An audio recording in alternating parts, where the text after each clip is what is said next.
ये मैं नहीं लगाया था, कि मैं पहले आइडिया होता तो एम्प्लॉय की जगह सीईओ लिखता।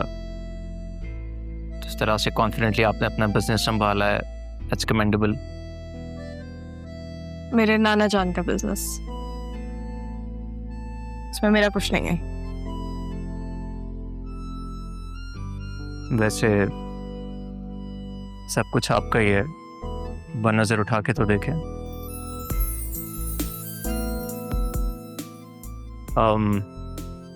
आई think you are all clear from now onwards, तो कॉफी पे चलें। फिर कभी सही। देखिए, ये ना तो बॉस ने कहा है ना ही आपके उस्ताद ने, एक दोस्त ने कहा है। दोस्ती का इतना मान तो रखें। चलें फिर, ठीक है। After you. Thank you.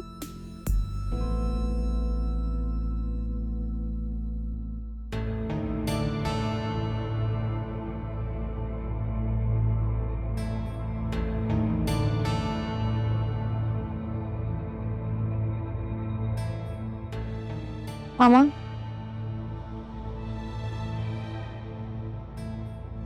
आप यहाँ अकेले क्यों बैठी हैं मामा? तो कहाँ जाऊं? तुम्हारे बाप ने तो मार के कमरे से बाहर निकाल दिया।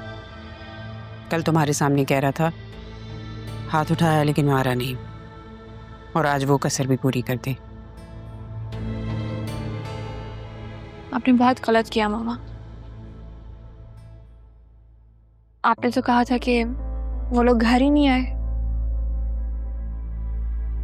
आपको पप्पू और राहा को उस तरह से घर से बाहर नहीं निकालना चाहिए था।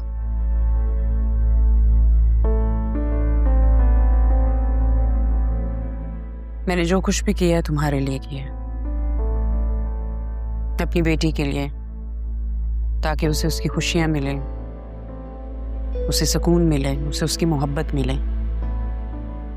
देख लें कितनी खुश हूं मैं। मुझे मेरे शौहर ने हाथ पकड़ के धक्के दे के घर से बाहर निकाला।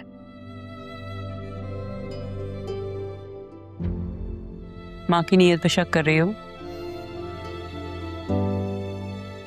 शक नहीं कर रही मामा, आपको बाबा से माफी मांगनी चाहिए। बहुत दुखी है वो। मार भी मैं खाऊं और माफी भी मैं मांगूं? मेरी खातिर प्लीज। तुम्हारी खातिर तो मैं कुछ भी कर सकती हूँ। फिर माफी मांग लेना, क्या हर्ज है इसमें?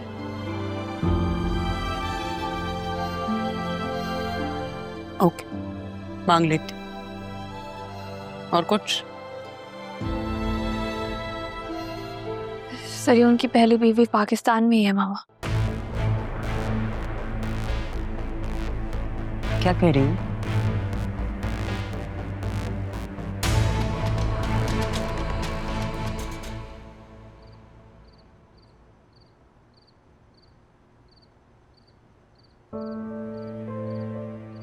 अगर आसिया बेगम की सच्चाई इन्हें पता चल गई तो ना जाने क्या हाल कर बैठे।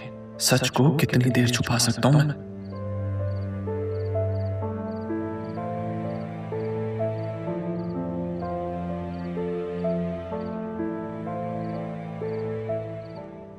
अस्सलामुअलैकुम। वालेकुम अस्सलाम अरमान, तुम कब आए बेटा? बस अभी आया था।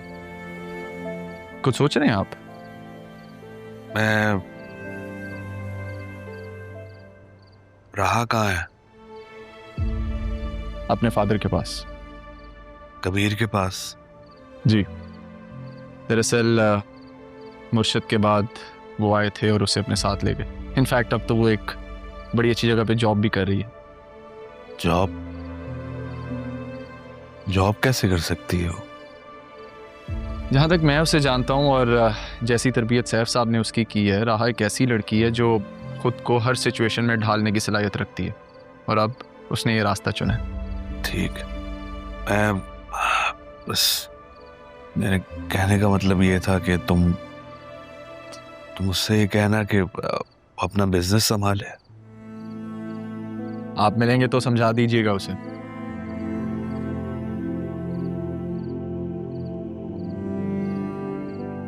अरमान, राहा को किसने किडनैप करवाया था?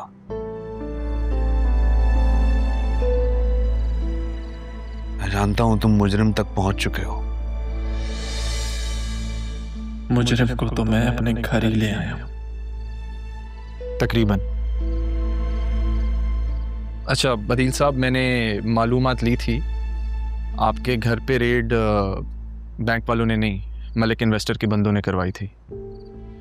फिक्र मत करें, मैंने केस फाइल कर दिया।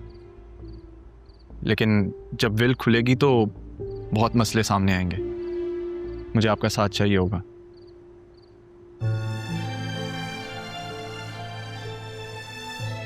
बेटा अरमान, मैं उस दिन के लिए बहुत शर्मिंदा हूं। मैं बदील साहब क्या कर रहे हैं आप? प्लीज, शर्मिंदा कर रहे हैं आप मुझे? आपके बहुत एहसान है मुझ पर, ऐसा मत करें।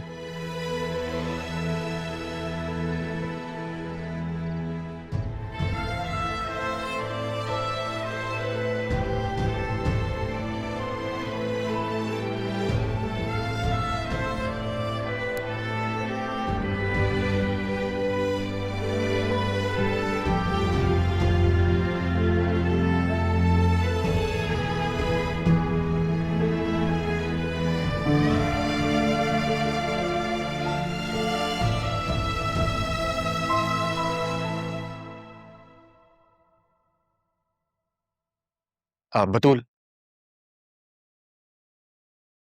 मैं तुम्हें ही बुलाने आ रहा था, चलो मेरे साथ। कहाँ? मैंने तुम्हें कहा था ना मुझे तुम्हें किसी से मिलवाना है। सर, उनकी वाइफ से? तुम्हें कैसे पता चला? आपने और किस किस को बताया? अच्छा ठीक साहब, खैर चलो आ जाओ फिर चलते हैं। जरिए उन्हें से बहुत थ्रेट कर रहा है। तो इसमें मैं क्या कर सकती हूँ? एटलीस्ट ये जान सकती हो कि उसकी कहानी क्या है। देखो बतूल, तुम्हारी और उसकी कहानी में बहुत सिमिलैरिटीज हैं। अब ये जिस जंजाल में तुमने खुद को फंसा लिया या तुम किस्मत की वजह से फंस चुकी हो, उसमें से निकलना कैसे है ये जानना तो तुम्हारा हक है ना। आ जाओ, मैं गाड़ी में वेट कर रहा हूँ।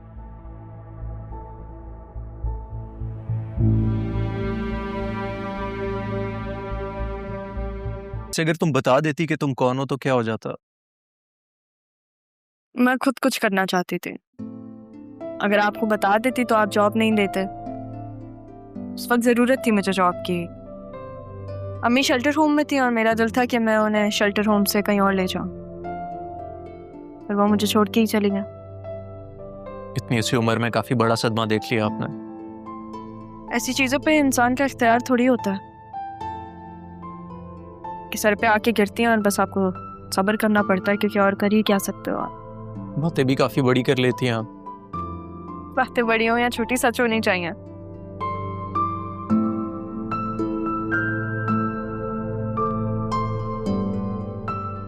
क्या हुआ? कुछ नहीं, आज लिशफा के बाद काफी साल बाद आए हूँ। उसकी फेवरेट जगह थी ये।